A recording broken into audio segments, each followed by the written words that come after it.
Hi, welcome back to my channel. My name is Melissa, and if you like true crime cases, then I would love for you to subscribe to my channel to support me in making these videos. But today's case, we are discussing the Los Feliz murder house. Los Feliz is a very expensive, stylish neighborhood in Los Angeles, and in 1959 a young family moved in. They were the first owners of this property. It was originally built by a man named Harold Schumer in 1929, and it was a beautiful home. It had 12 rooms, 4 master bedrooms, 3 regular bedrooms, a bar, a ballroom, a huge 5,000-acre land. It was absolutely gorgeous, and it was a Spanish-style home. A man named Harold Perelson moved in with his family in 1950, and he had a wife named Lillian, a daughter named Judy, she was 18, and he had 2 younger children as well, Joel and Debbie, who were around 11 to 13 years old.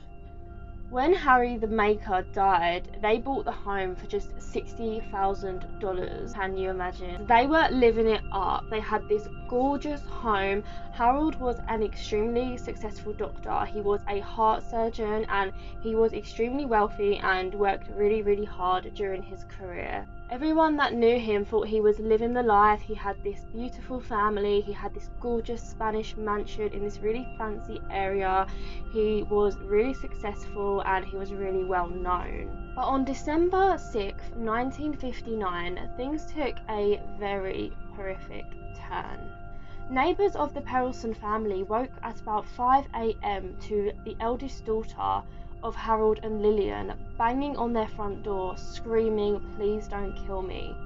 When the neighbours opened the door, she was covered in blood. The neighbours rushed over to the mansion, and when they came in, they found Lillian lying on her master bed, covered in blood, and she had been bludgeoned to death. Initially, she was still breathing, but sadly she did not survive. Harold had woken up at 4:30 a.m. that morning, went downstairs to retrieve the hammer, went back upstairs and bludgeoned his wife to death. He then proceeded to go to his eldest daughter Judy's room and attack her while she was sleeping with the same hammer. Judy awoke with a throbbing headache, of course, and completely panicked. She fought off her dad as much as she could, and she luckily escaped, and that's when she ran to the neighbour's house screaming, "Please don't kill me." The younger siblings, Joel and Debbie, obviously heard all of this commotion, and they ran outside, panicked, crying, and their dad Harold turned to them and said, "Go back to bed, this is just a nightmare." The police were called, and the neighbours just decided to go into the home because they actually knew the family really well, and one of them actually babysat the kids, so they just thought, let's go in and just see like what the hell is going on. And when they got in, they saw Harold pacing around frantically, and he looked extremely uncomfortable and extremely erratic. That is when the neighbours told him to go and lie down and put himself together. When police arrived, they unfortunately found the 42-year-old body of Lillian, and she was dead. Judy thankfully survived the attack and was sent to hospital and treated for skull injuries. But when they looked through the house, they actually found Harold. He was laying on his bed in the master bedroom, and he was dead. He had taken a concoction of pills and overdosed and killed himself, sparing his 2 younger children. One, no one knows why he did this. Why did he lash out? Why did he kill his wife? Secondly, why did he want to kill Judy, and why did he spare the 2 younger children? Police found him with the same hammer still in his hand, a bottle of pills loose on the floor, and a book. The book was opened to a page which read, quote, "Midway upon the journey of our life, I found myself within the forest dark, for the straightforward pathway had been lost." End quote. Such a tragic event for the community and the family, and it was just so unexpected.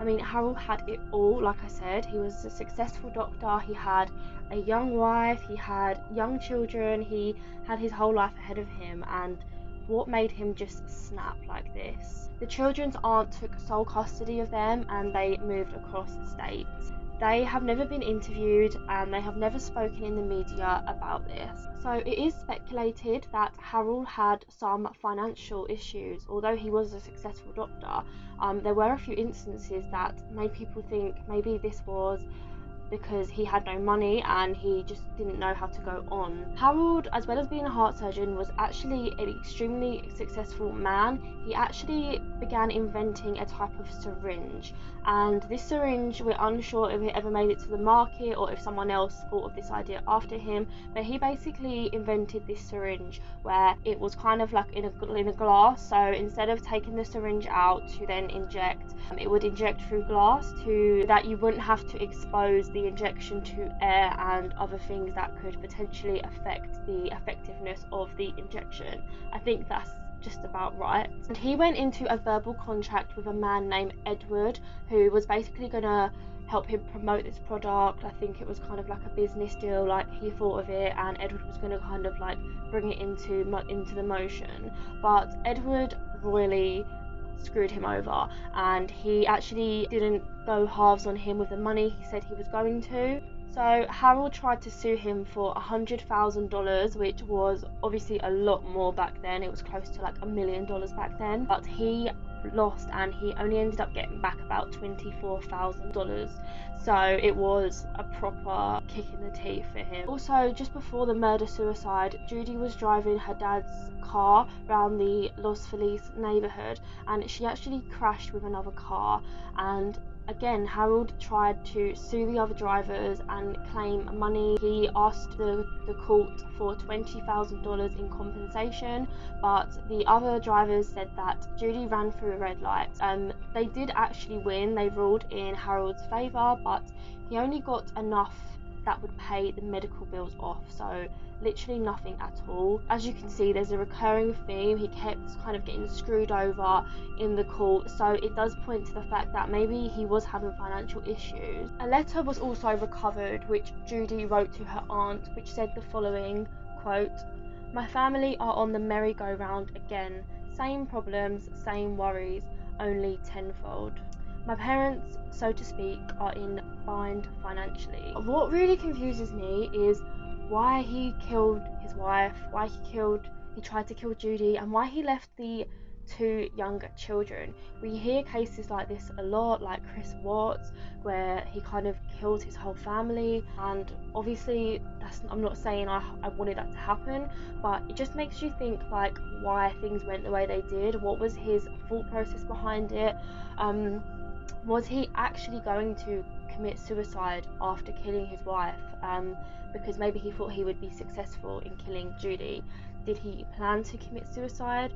It's just all quite haunting, but thank God the children all survived and are still alive. So this is when things get really creepy. So obviously the house was put up on the market, but it was actually sent to auction, and a couple named Emily and Julian Enriquez bought the mansion, but they never moved in, and no one else moved in for the next 50 years. When they bought the property, they literally just used it as a storage facility. They just would drive there in the middle of the night, drop things off, and then go.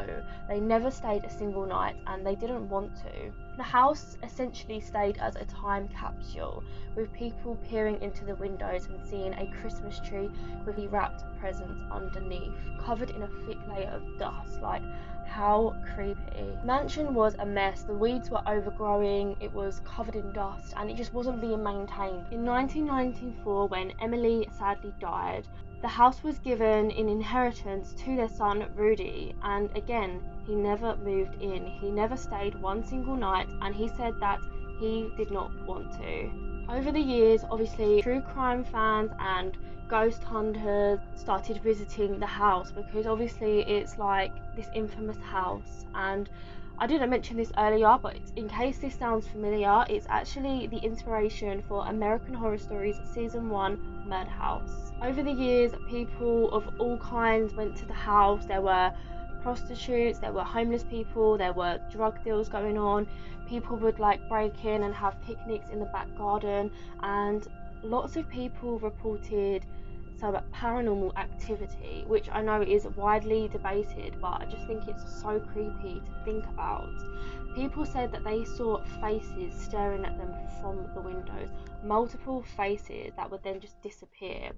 Other people said that they saw a woman on the staircase just looking through, and others heard women screaming inside. There was also reports of the burglar alarm going off at odd hours of the night when no one was even there. Then, when Rudy died, the house was put on the market for the first time in years.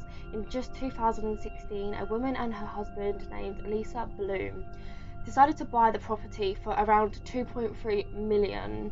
So when the Perelson family bought it in the 1950s, it was $60,000, and today it's worth over that now. It's actually worth about 3.5 million. So Lisa bought the home, and again, they didn't move in, but she wanted to completely renovate the home, which a lot of people were happy with due to its dark nature, its dark past, but also because the house was awful. It was such a mess. It had been decaying for almost 50 years, and I think they just thought, like, let's make this a nice home for us or someone else to live in. But I couldn't figure out exactly why, but they ended up only renovating the property for a few years. I think it just took so much out of them. It was so expensive, obviously, to remodel a 12-room mansion from the 1950s. So they did actually do a lot of work on it, but they kind of stopped, and it was then put back on the market. The house is on the market today for $3.5 million.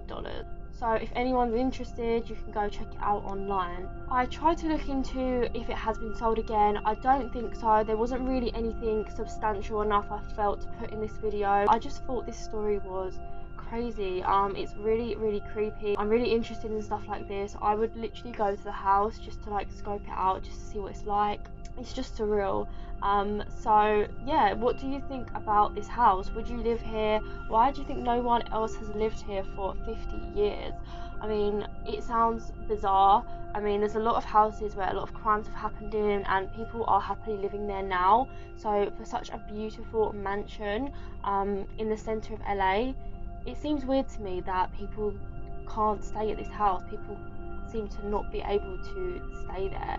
So is it just from the dark past, or is there something? Is the house haunted? I wonder. That's all for today's case. I hope you enjoyed this video, and I will see you on my next one. Thank you. Bye.